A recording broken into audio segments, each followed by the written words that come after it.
Keith, there's been some tremendous revelations of late, and one that I'd like you to speak to is the former CEO of MNBC, Malonie Langthorne, has written a letter in which there are a number of allegations that need to be dealt with immediately, and I'd like your thoughts on what she said in that letter.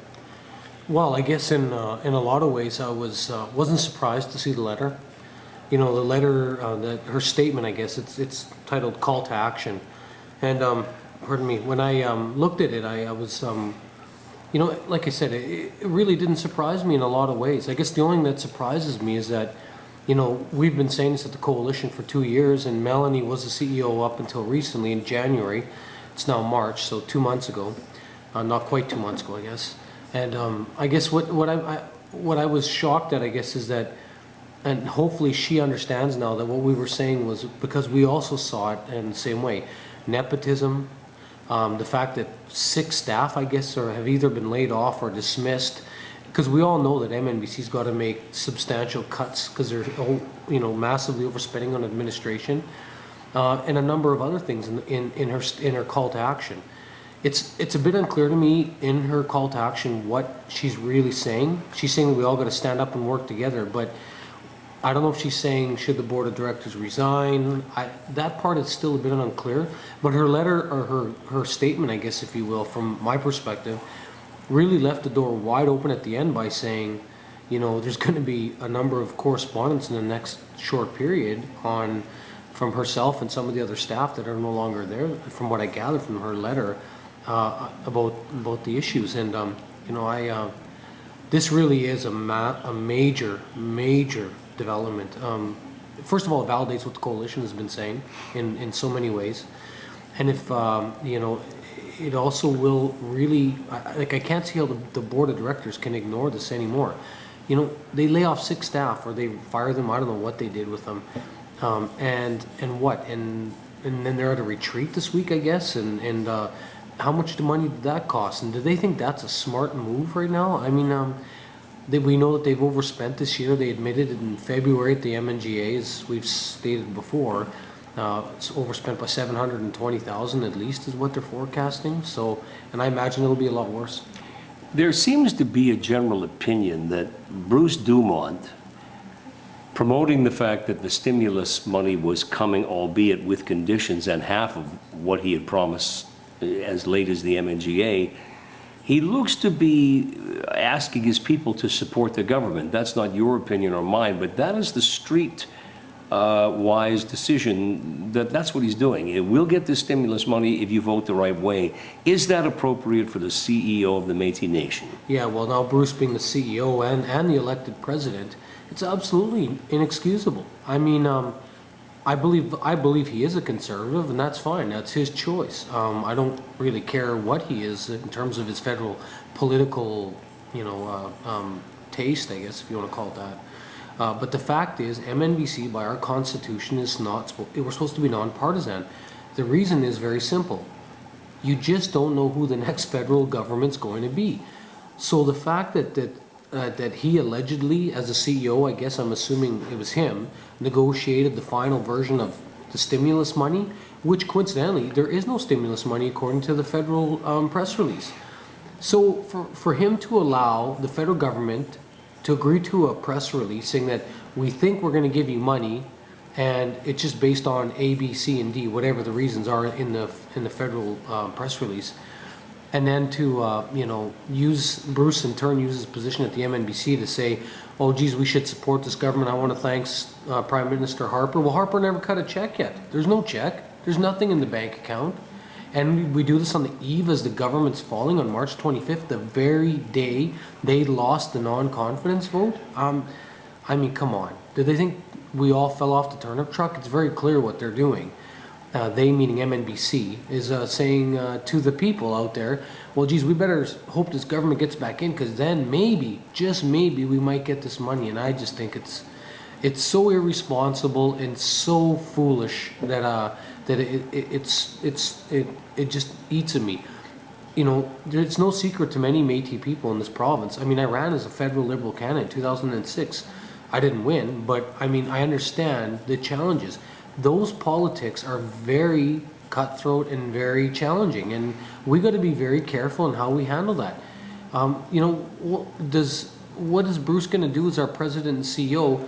New government, it's, say hypothetically, it's a minority government with the Liberals. Does he honestly think the Liberals are going to look to him as being a supporter? And you know, and it shouldn't even be in that discussion. So very short-sighted on his part.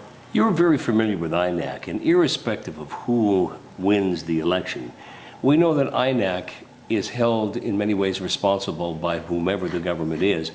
And would you comment on how things have changed in terms of INAC funding? There are no full entitlements, there are no full disbursements.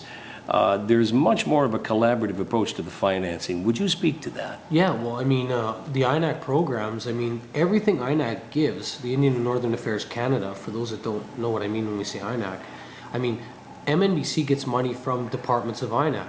And INAC is a huge bureaucracy with a number of programs for Aboriginal communities.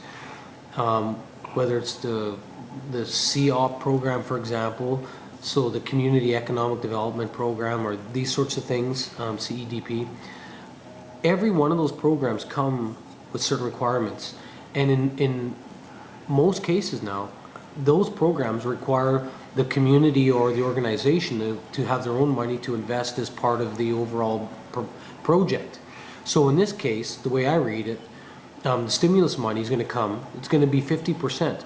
Because it's flowing through the same INAC department, regardless of how it flows, the bottom line will be MNBC will have to show how they're going to get that other 50%.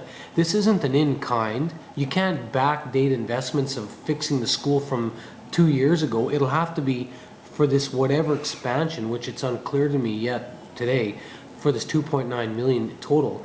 MNBC is going to have to show how they've got that other 1.45 million just to get the other 1.45 million. So for me, you know, we're in debt up to our eyeballs. It's not getting better. We know that. And somehow they're going to come up with this money now. Are they going to borrow more money?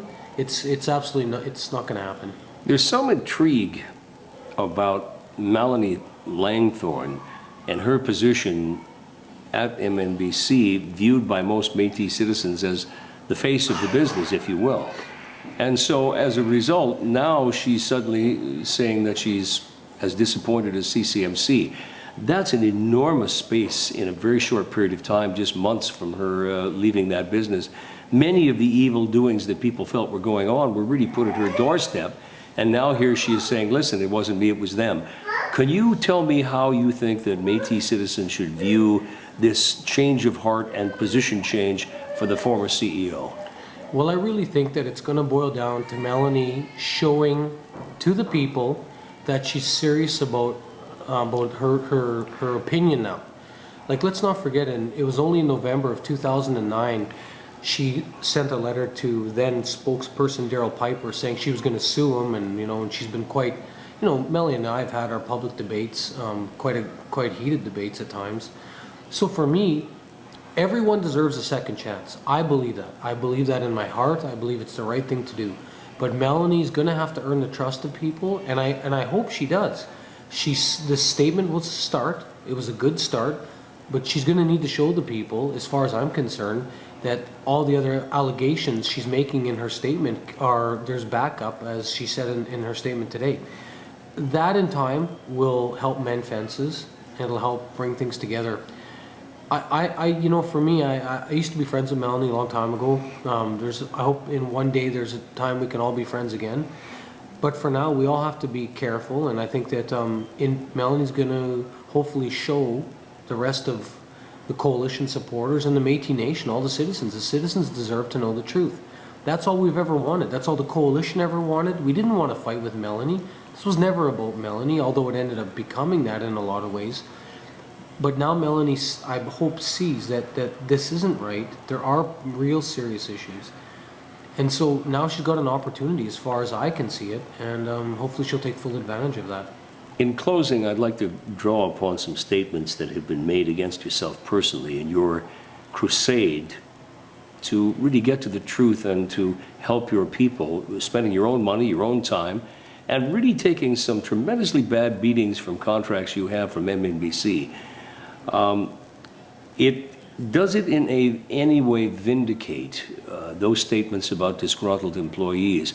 It very much looks like the environment really was not one that was tenable at all now, and I'd say your position is pretty much justified. Would you agree with that? Oh, absolutely. I mean, I left MNBC in 2008. And I left MNBC. That's an important piece that people don't seem to remember. They think I got canned, fired, whatever. The bottom line is we had a big falling out with myself, Bruce, and Dave, the president, vice president. I chose to resign on the spot, and I left. Tried to leave peacefully. And since that time, for the last almost 3 years, I've been ridiculed, I've been accused, I've been lambasted. Because of my support for the coalition, I'm somehow a disgruntled ex-employee. Well, they should get a lineup, almost like shoppers at the pharmacy where they give numbers out. Because there's a lot of disgruntled ex-employees in. Malonie is gonna, in her situation, I don't view her, even though she's coming out now as a disgruntled ex-employee, she sees it the way it is from what I can tell. She's actually brave enough, one of the few, to actually stand up and start saying the truth, which is what I didn't know all the internal dynamics when I left. I wanted really nothing more to do with the nation, truthfully. I only got back involved because I think that things are wrong. And these people at leadership right now, Bruce, Dave, Dan, the people that should know better, they suspended 3 of their board members.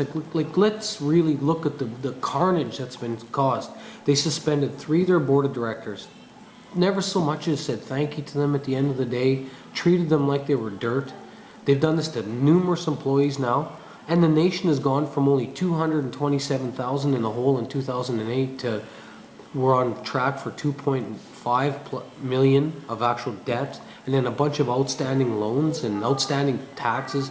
No one's talking about the municipal taxes. So for me, when I look what Malonie did, I do feel vindicated, very vindicated, and I feel that these situations are going to really resolve themselves, and people can't keep using that excuse. That's just a crutch for the board of directors right now, and that's not. It's not true, and it's not fair to people like me that are proud citizens that have every democratic right to belong in our nation and participate in our nation, and I'm not going to let them stop me. In closing, they're laying off people, going on retreats.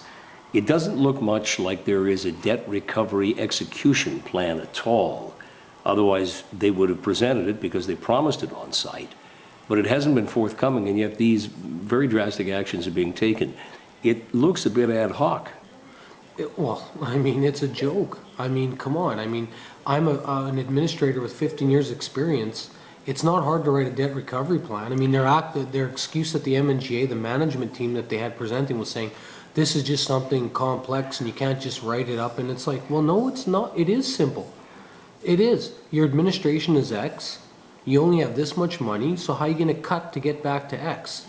And they don't even want to do that. And the reason why they don't, because I will bet dollars to cents that everything they're doing right now is making sure that that board of directors keeps their salaries, their honoraria, their pension, their benefits, while they cut staff with young families, people that are dedicated, and that's what the money's for. The admin money is to hire the staff to deliver the programs properly. And now we've got 6 staff gone from what I hear this month.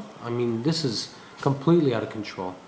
It's going to be very interesting, and our next report will probably include more information from Malonie, and I'll look forward to hearing that too, because I think she has many stories to tell.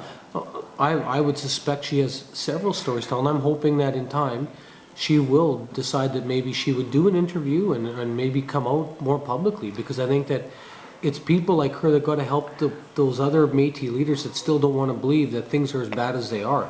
If anyone reads her statement, it's only saying what we've been suspecting for a long time. So, surprises, and obviously the other thing is the clock is ticking for MNBC financially. So they're no longer in a period of grace. There is no holding period.